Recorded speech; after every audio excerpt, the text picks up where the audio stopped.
Hello friends, ഇന്ന് നമ്മൾ നോക്കുന്നത് നമ്മുടെ വീടുകളിലൊക്കെ നമ്മൾ വയറിങ് കാര്യങ്ങൾ DB കാര്യങ്ങളൊക്കെ ഉറപ്പിക്കുന്ന സമയത്ത് സിംഗിൾ ഫേസ് ഐസൊലേറ്ററും സിംഗിൾ ഫേസ് ELCB അല്ലെങ്കിൽ RCCB നമ്മൾ കൊടുക്കാറുണ്ട്. അത് എത്ര ആംപിയറാണ്, എന്തൊക്കെ ഡീറ്റെയിൽസാണ് നമ്മൾ നോക്കുന്നത്.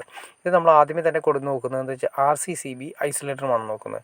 ഒന്നാമത്തെ ഐസൊലേറ്ററിന് നമ്മൾ കൊടുത്തിരിക്കുന്ന വാറണ്ടി 3 വർഷം വാറണ്ടി ഉണ്ടാവും. ഐസൊലേറ്റർ RCCBക്ക് 5 വർഷം വാറണ്ടി, ഇങ്ങനെയാണ് കൊടുത്തിരിക്കുന്നത്. അതിൻ്റെ MRP കാര്യങ്ങളൊക്കെ നമുക്ക് നോക്കാം. 2745 40 ആംപിയർ 30 മില്ലി ആംപിയർ നമ്മുടെ എർത്ത് ലീക്കേജ് കറണ്ട് വരുന്ന ആംപിയർ, ടോട്ടൽ വരുന്നത് 40 ആംപിയറാണ് നമുക്ക് ഇതിൽ നിന്ന് എടുക്കാൻ സാധിക്കുന്നത്.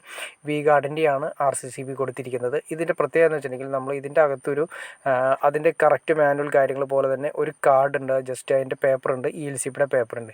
ഈ പേപ്പർ നമ്മൾ ഒരിക്കലും മിസ് ചെയ്യാൻ പാടില്ല. നമ്മൾ കണക്ഷൻ കിട്ടുന്നതിന് ഈ പേപ്പർ കൂടി സബ്മിറ്റ് ചെയ്താൽ മാത്രമേ നമുക്ക് KSEBയിൽ നിന്നുള്ള കണക്ഷൻ അലൗഡ് ആവുള്ളൂ. അപ്പോൾ അതുകൊണ്ട് ഈ പേപ്പർ ഒരിക്കലും മിസ്സാക്കരുത്.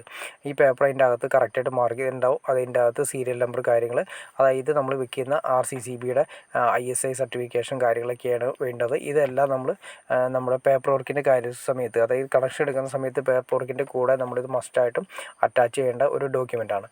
അതുപോലെ തന്നെ ഇനി അടുത്ത ഒന്നാണ് ഐസൊലേറ്റർ വരുന്നത്. ഐസൊലേറ്റർ നമ്മൾ വരുന്നതെന്ന് വെച്ചിട്ടുണ്ടെങ്കിൽ 40 ആംപിയർ തന്നെയാണ് വരുന്നത്. ഇതിന് ഇത്രയും റേറ്റ് വരുന്നില്ല. 3 വർഷം നേരത്തെ പറഞ്ഞ പോലെ തന്നെ 3 വർഷം വാറണ്ടിയാണ് വരുന്നത്. ഇതിൻ്റെ റേറ്റ് എന്ന് വെച്ചിട്ടുണ്ടെങ്കിൽ ആദ്യത്തെ റേറ്റ് നിങ്ങൾക്ക് മനസ്സിലാക്കണം, 2000 സംതിങ് ആണ് വരുന്നത്. ഇതിപ്പോൾ ഏകദേശം 450 രൂപയാണ് വരുന്നത്. ഇതിൻ്റെ അകത്ത് വരുന്നത് 2 പോൾ ഐസൊലേറ്ററാണ് വരുന്നത്. നമ്മൾ നേരത്തെ പറഞ്ഞത് 2 പോൾ RCCB, അതായത് സിംഗിൾ ഫേസ് ന്യൂട്രലിന് വേണ്ടിയിട്ട് മാത്രമുള്ളതാണ്.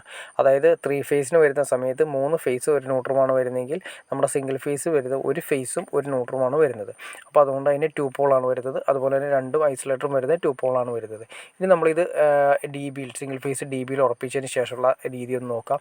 ആദ്യമേ തന്നെ നമ്മുടെ മീറ്റർ ബോക്സിൽ നിന്നുള്ള കണക്ഷൻസ്, ഫേസും ന്യൂട്രലും വരുന്നത് നേരെ വരുന്നത് ഐസൊലേറ്ററിലേക്കാണ് വരുന്നത്. ഐസൊലേറ്ററിൽ നിന്ന് ഔട്ട് വന്നതിന് ശേഷം നേരെ നമ്മുടെ RCCBയിലേക്ക് വരുന്നു. RCCBയിലെ ടെസ്റ്റ് ബട്ടൺ കാര്യങ്ങളെല്ലാം ഉണ്ട്. ട്രിപ്പ് ആവുന്നത് RCCB ആണ് ട്രിപ്പ് ആവുന്നത്. ഇതാണ് ഐസൊലേറ്റർ, നമ്മൾ നേരത്തെ പറഞ്ഞ ഐസൊലേറ്റർ. ഇത് RCCB. ഈ RCCB ട്രിപ്പ് ആവുന്നതിൻ്റെ ഓപ്ഷനാണ് ഈ കാണുന്ന അതിൻ്റെ സ്വിച്ചാണിത്. മുകളിലേക്കുള്ള പൊസിഷൻ എന്ന് പറഞ്ഞാൽ പൊസിഷൻ, താഴേക്ക് കിടക്കുന്ന പൊസിഷൻ എന്ന് പറഞ്ഞാൽ ഓഫ് പൊസിഷൻ. പിന്നെ അതിൽ നിന്ന് നേരിട്ട് RCCBയുടെ ഔട്ടാണ് നമുക്ക് ഫേസും ന്യൂട്രും ഇതുപോലെ തന്നെ പല പല സർക്യൂട്ടുകൾ നമ്മുടെ എവിടേക്കാണ് വീട്ടിൽ വലിച്ചിരിക്കുന്ന സർക്യൂട്ടുകൾ, ആ സർക്യൂട്ടുകളിലേക്ക് സെപ്പറേറ്റ് ന്യൂട്രുകൾ ഉണ്ടെങ്കിലും എല്ലാം ലിങ്ക് ചെയ്തിട്ട് ഇതിൻ്റെ RCCBയുടെ ഔട്ടിൽ വരുന്ന ന്യൂട്രലിലേക്ക് കണക്ട് ചെയ്യുന്നു. അതിൽ നിന്ന് ഫേസ് എടുത്തതിന് ശേഷം എല്ലാ സർക്യൂട്ടിലേക്കും കൊടുക്കുന്നു. എല്ലാ സർക്യൂട്ട് എന്ന് വെച്ചിട്ടുണ്ടെങ്കിൽ എവിടേക്കാണ് നമ്മൾ സർക്യൂട്ട് കൊടുത്തിരിക്കുന്ന പവർ സർക്യൂട്ട് ഉൾപ്പെടെ എല്ലാം വരുന്നത് ഈ RCCBയുടെ ഔട്ടിൽ നിന്നാണ് ഫേസും ന്യൂട്രും നമ്മൾ എടുക്കേണ്ടത്. അപ്പോൾ നിങ്ങൾക്ക് ഏകദേശം ഒരു ഐഡിയ കിട്ടിക്കാണെന്ന് ഞാൻ വിചാരിക്കുന്നു. ഇനി എന്തെങ്കിലും ഡൗട്ട്സോ കാര്യങ്ങളോ ഉണ്ടെങ്കിൽ തീർച്ചയായിട്ടും കമൻറ്റ് ചെയ്യാൻ മടിക്കരുത്. അതുപോലെ ഷെയർ ചെയ്യാനും മടിക്കരുത്, സബ്സ്ക്രൈബ് ചെയ്യാനും മടിക്കരുത്.